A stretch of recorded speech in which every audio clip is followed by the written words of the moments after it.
So just this morning, I walked back into an old workspace I hadn't stepped foot in for nearly a decade. It was the same quiet fluorescent hum, the same layout, same lingering scent of office coffee. But standing there, I felt this sudden, overwhelming shift, almost like a physical flash of time travel. I wasn't just remembering who I was 10 years ago when I walked those halls every day. I could actually see her. I saw how fast she was moving, how hard she was trying to hold everything together, how much she thought she had to prove. And in that moment, all I wanted to do was stop her in the hallway, pull her aside, and give her a huge hug. Lately, I've been thinking a lot about the conversations we have across time with ourselves. The past selves we want to comfort, present selves we're trying to sustain, and the future selves we need guidance from. When you revisit a place that used to define your daily life, it acts like a mirror. You realize how much the surface context has shifted, but more importantly, how much you have shifted from the inside out. 10 years ago, that version of me was carrying so much responsibility. She was hyper-focused on efficiency, on proving her worth, on building the foundation.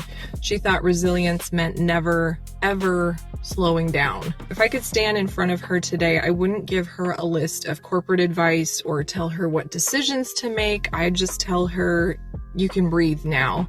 You don't have to carry it all at once. You're building a strength you cannot even visualize or understand yet. Working with our past selves isn't about looking back with regret or wishing we had known better. It's about offering that earlier version of you the grace and compassion they didn't know how to give themselves at the time. Because the truth is, the capacity I built back then is what allows me to stand in the space I'm in right now. Right now, life demands a completely different kind of strength. I'm navigating the complex, heartbreaking, and surprisingly beautiful terrain of losing my mom to dementia. Dementia forces time to behave differently. You aren't just watching someone age, you're watching them slowly loosen their grip on the shared history that you built together. There's a profound grief in that. Grief that shows up in quiet, ordinary afternoons, in repeated questions, in moments where the roles of parent and child gently flip.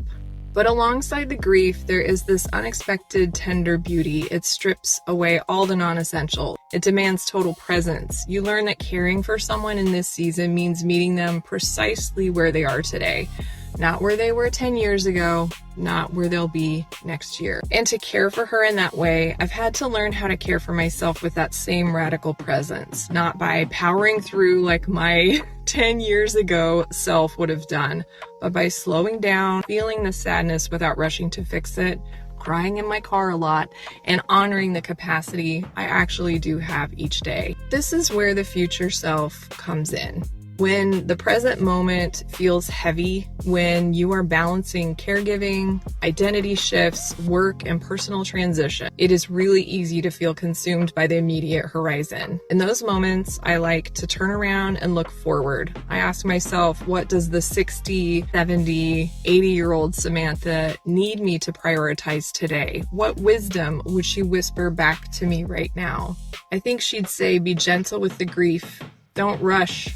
Just because it hurts. Stay in the room. You're doing enough. Just like I look back at my past self with deep affection for everything she endured, I know my future self will look back at this season, this fragile, transition, tears-heavy, loving season, and thank me for staying present through it. If you're currently in a period of transition, or if you're holding space for a parent, a past version of yourself, or a life that feels bigger than what you prepared for, I hope you give yourself permission to pause today. If you could talk to the version of you from 10 years ago right now, what's one thing that you'd want to tell them?